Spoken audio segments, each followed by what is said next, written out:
Bonjour à tous. Aujourd'hui nous allons nous intéresser au poème nommé Le poète et la tâche. Il a été écrit par Marie-Hortense Lacroix. Le poète et la tâche. Le poète parlait un jour ainsi à la tâche. Ah ça, par ma moustache. Si tu continues, nom d'une pistache, attacher mes brouillons sans relâche, je ne suis ni tâcheron ni potache, je me fâche, et je t'attache. La tâche répondit, l'air bravache, si tu veux que je me détache, tu n'as qu'à dans ta patache, allez t'acheter une hache et tâche donc, mon bel apache, de m'arracher avec panache. Le poète prit alors l'insolente tâche, et la jeta dans les nuages du haut du 17e étage.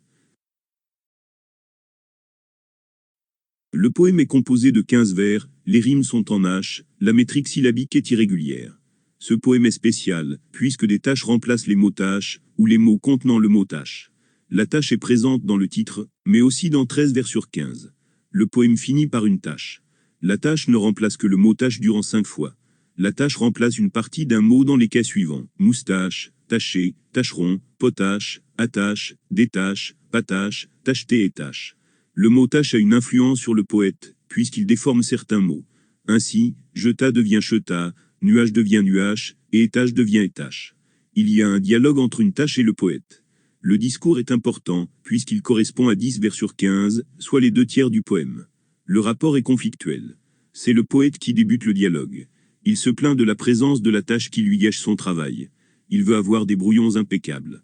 La tâche veut rester auprès du poète. Elle se moque de lui avec le mot patache, et en l'appelant mon bel apache. Les points d'exclamation démontrent la lutte qui existe entre les deux protagonistes. La tâche lui indique comment se défaire d'elle. Le poète n'applique pas ce moyen, puisqu'au lieu d'utiliser une hache, il lance la tâche dans les nuages. Ce moyen ne fonctionne pas, car la tâche est encore présente à la fin du poème. Les tâches et le poète sont indissociables. Le poète aimerait écrire sans tâche, car cela rendrait clair ce qu'il écrit, lui permettrait de travailler plus vite, et de suivre son inspiration au moment où elle vient. Cependant la tâche est inséparable du poète qui doit effectuer un travail pénible avant de réaliser une œuvre d'art.